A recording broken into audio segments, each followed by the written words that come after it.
Good morning everybody.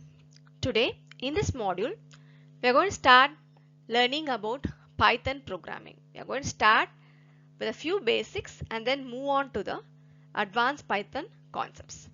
Before learning starts, let us know about this man who's the founder of the most popular language. He is Guido van Rossum. So Python was developed by Guido van Rossum in the late 80s at the National Research Institute of Mathematics and Computer Science in Netherlands, and this was released in the year 1991. This popular programming language is used for web development, software development, mathematics, system scripting and whatnot. So it has been used in all the developments today.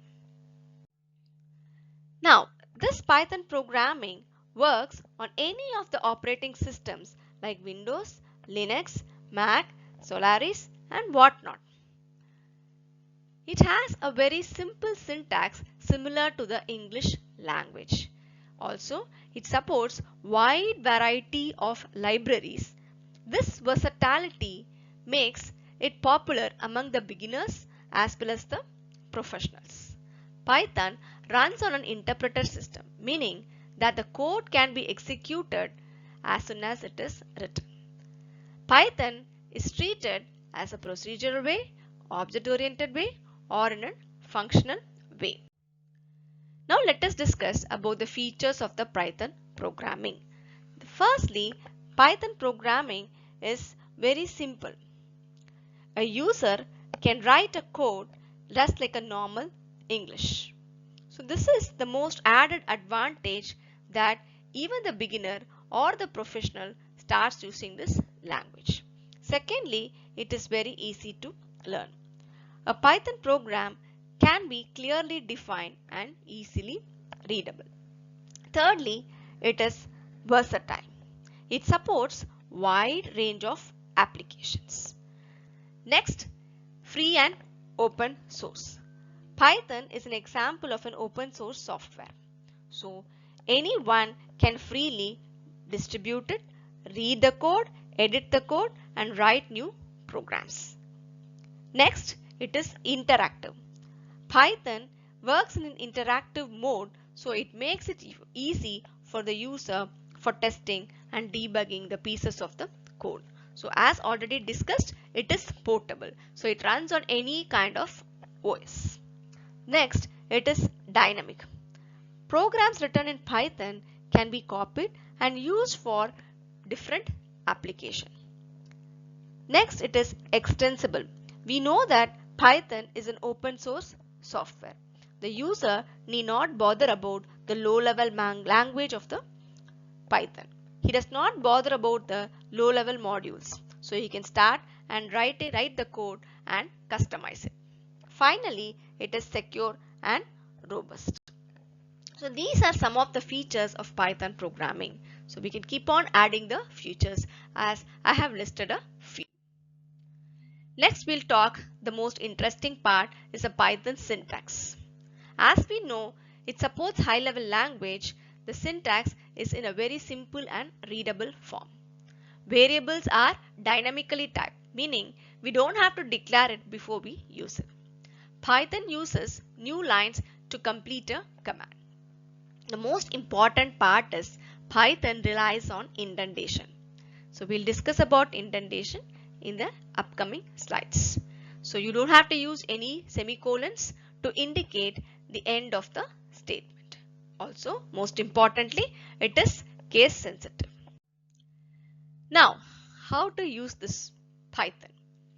There are various tools and platforms to execute or write the codes in Python. So you can use any text editor like Notepad, Visual Studio Code, anything you can use to create your own code. Or you can use the IDEs like PyCharm, Jupyter Notebook. So all these IDEs listed can be used to develop your own code. Or you can always go for the cloud-based tools like Google Colab, Kaggle Notebooks. Any of these will be really helpful in developing your own Python code. Or you can always go with your terminal tools. Now comes the most interesting part, the indentation part. Now what is this indentation? Indentation refers to the spaces at the beginning of a code of line. So when you write a line of code in Python, indentation is mandatory. So this indentation helps in defining the structure of the code. No curly braces or semicolons are used for blocks. So this indentation makes the code more readable and clear.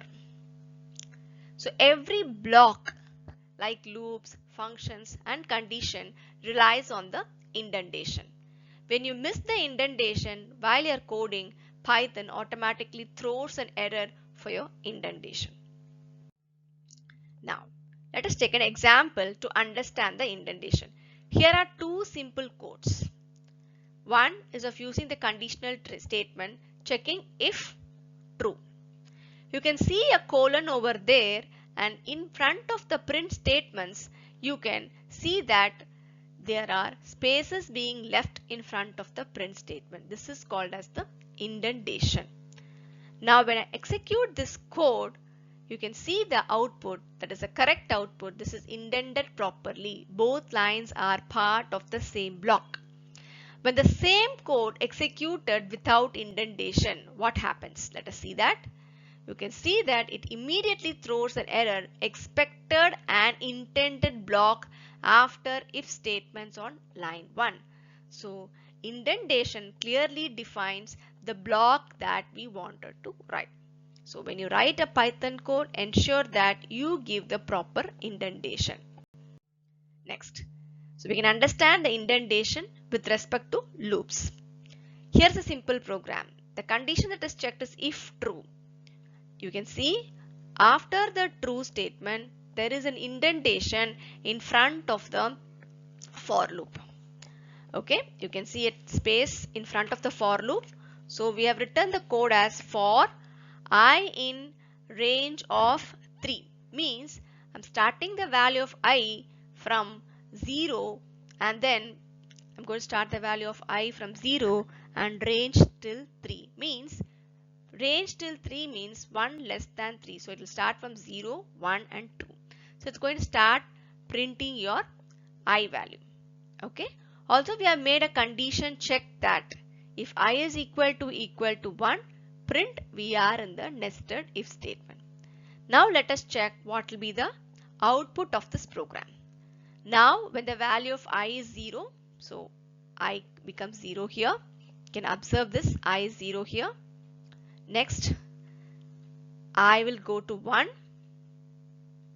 Okay. Next, when the condition I is equal to 1, because the current value of I is 1 now. So what will happen? We can just see here the output.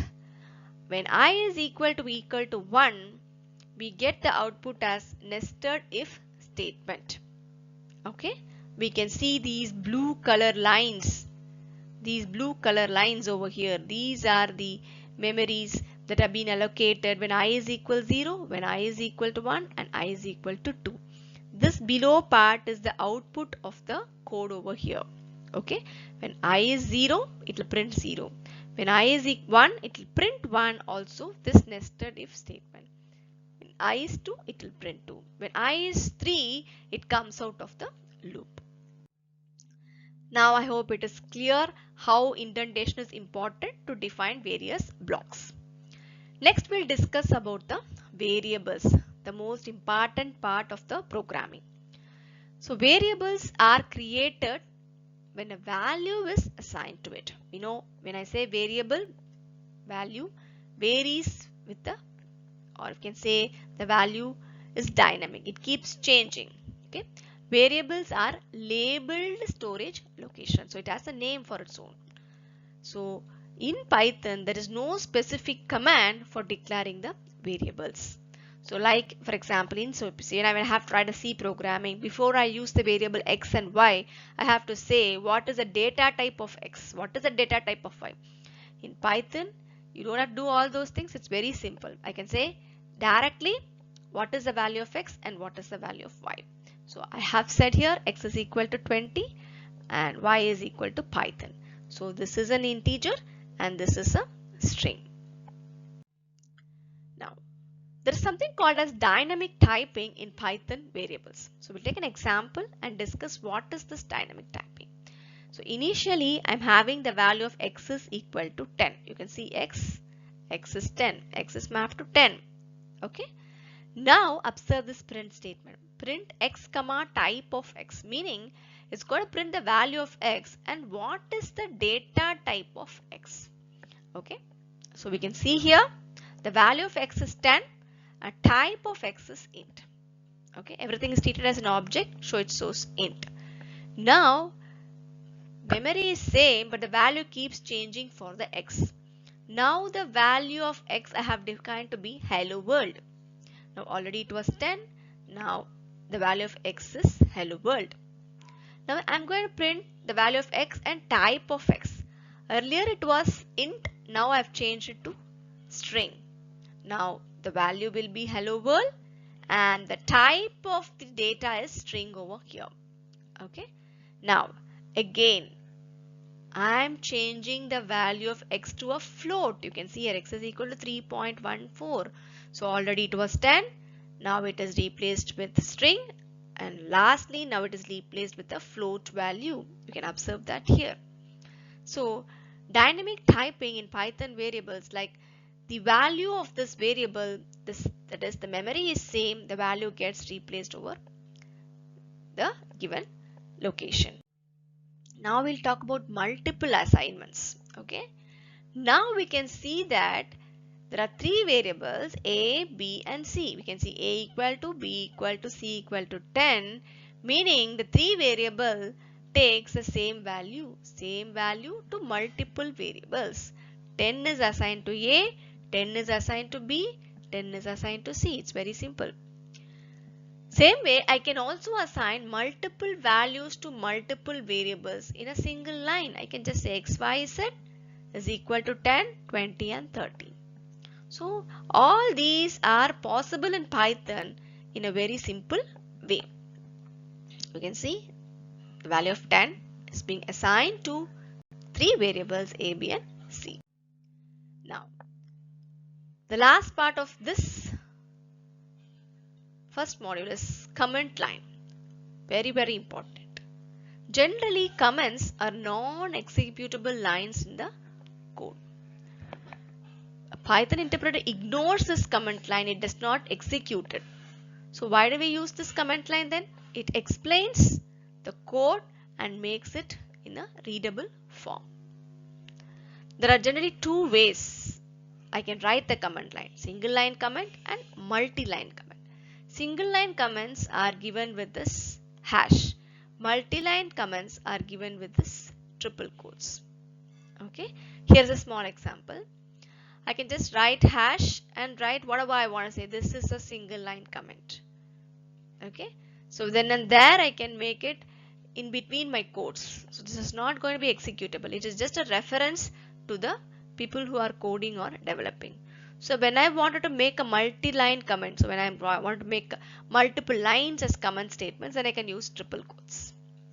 So this is how we have started Python. Thanks for watching.